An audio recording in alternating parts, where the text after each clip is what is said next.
Hi guys, Konstantin here from Konstantin Gaming Channel, and today, boy, do I have a presentation for you. We're gonna do the unboxing for Asus Prime X299 Deluxe II motherboard. Now, as you've noticed, this is not your ordinary motherboard. It's a X299 platform motherboard. I know, it's not the newest one. The X299 platform feels like it's been here forever. It's a really old one.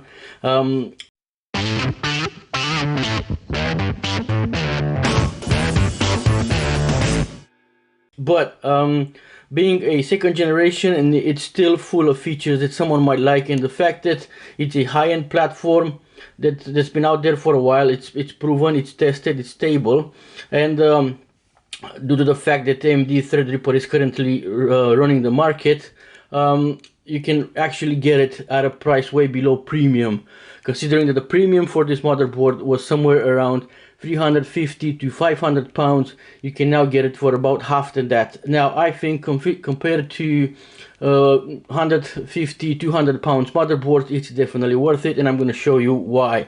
So here we go. This is a beautiful motherboard. First of all, it features a little bit of each. It's not latest technology because it's not a last generation motherboard, but it's still worthy.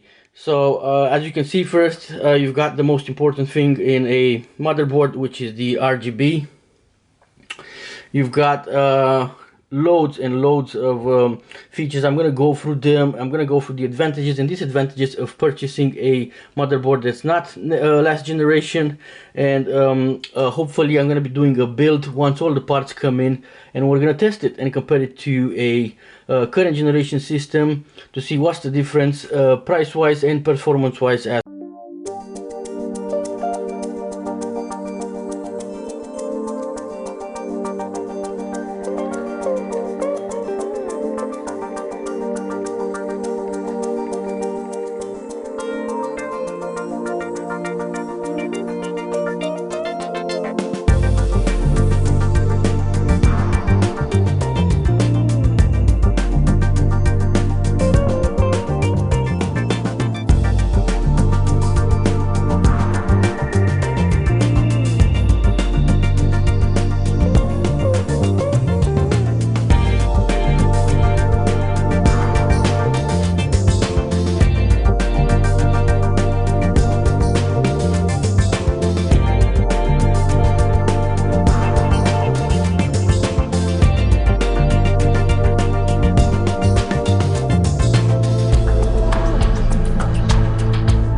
Okay, so this is the beautiful motherboard. Wow, all I can say is wow. Although it's not new tech, but it's still wow.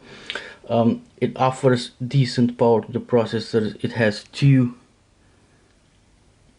8-pin connectors to supply the CPU. It has 8 RAM slots for quad channel memory. That's important for if you're using applications that use a lot of data, and if you're using multiple applications that use a lot of data in the same time, you've got better access to memory. You've got the socket 2066 for Intel Core X series CPUs. Now in order to replace the CPU, you've got 2 levers to remove, not just one as you normally remove for Intel series. So you open this one and then you open this one. We'll do that live when I get the CPU today. You got beefy cooling for the VRMs, which extends here via heat pipe. This is RGB here. You've got 24-pin power. This slot here is for the third M.2 SSD, which is a vertical mount. This is support for USB 3.2 gen. Sorry about that. You've got USB 3.1 gen support. You've got 2, 4, 8, 10. Am I reading this properly? 2, 4, 6, 8 SATA.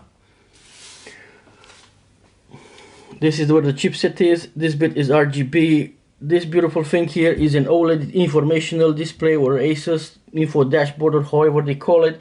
It will show you stats about your motherboard, which is CPU temp, fan spinnings, so fan RPM, CPU temp, other temperature for from other sensors. It's really good to have, because you don't need to run like a hardware monitor app now and then just to see how your CPU is doing. You can just have a look at it when it's under load. Regarding fans, you've got PWM CPU fan here, another PWM CPU optional. You've got 12 volt RGB right here. What else? You've got another chassis fan here, and you've got two more chassis fans here as well. Sorry about that, it's not zooming in properly.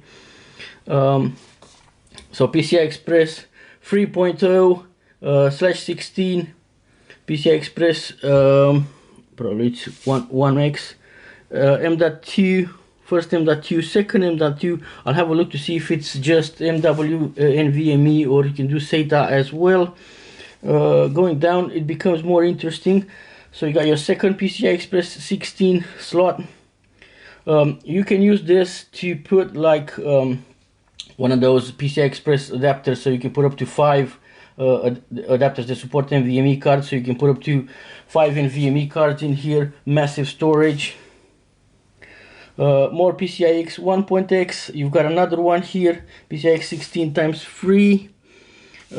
And what's really interesting is down here as well. So you've got, if I can zoom in properly, so this is going to be your front audio. This is going to be your start and stop button if you want to do a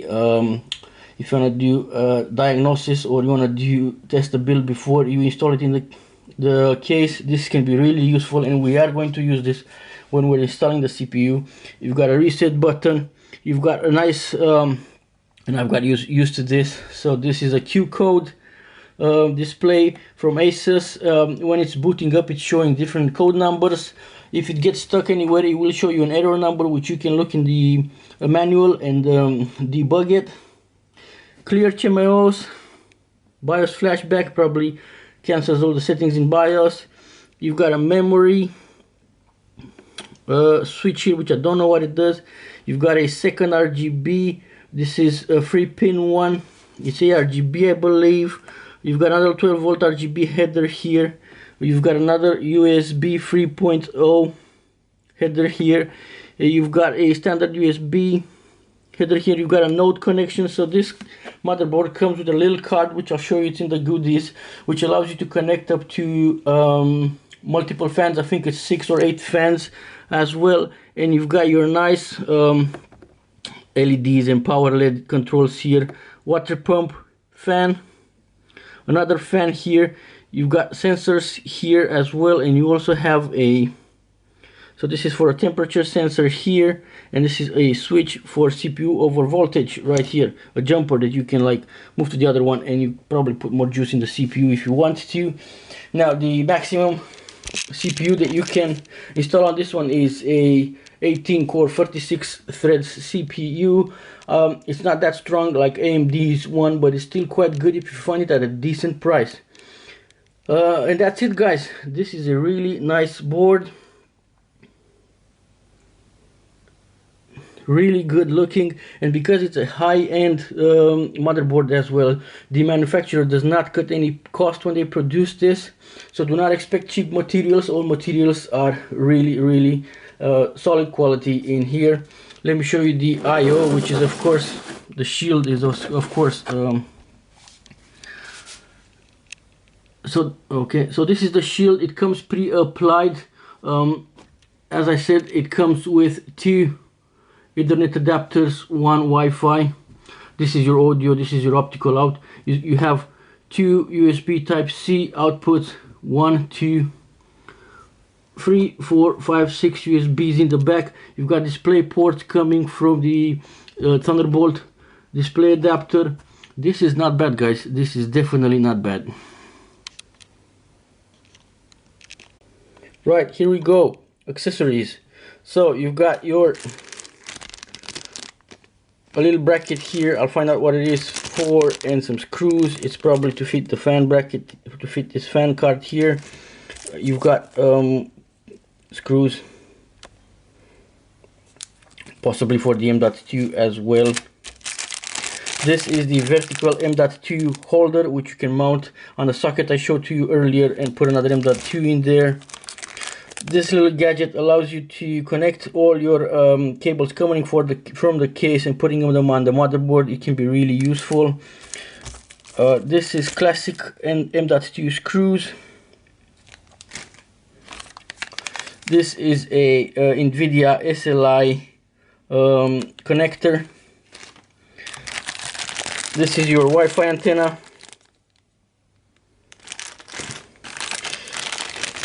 This is your DisplayPort cable from your Thunderbolt.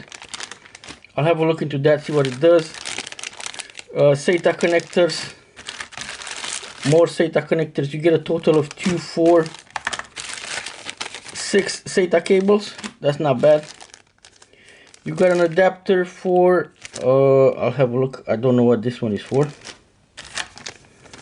This is for this card, which you can put in an not M.2, which you can put in an SSD slot on your case, and it controls up to 1, 2, 3, 4, 5, 6 fans and thermal sensors as well. Really useful. This cable connects to a USB port to the node socket on the motherboard. This are for the temperature sensors, more temperature sensors, and more temperature, so 3 temperature sensors. Sorry, this is for the RGB, I believe. Yep, definitely. So it's an RGB extension cable. You got your manual, warranty. They even give a CD. I'll have a look for this because I gotta install some stuff. You got a discount for cable mod if you want to go cable mod. I'll have a look at this one, fan extension card as well, installation guide.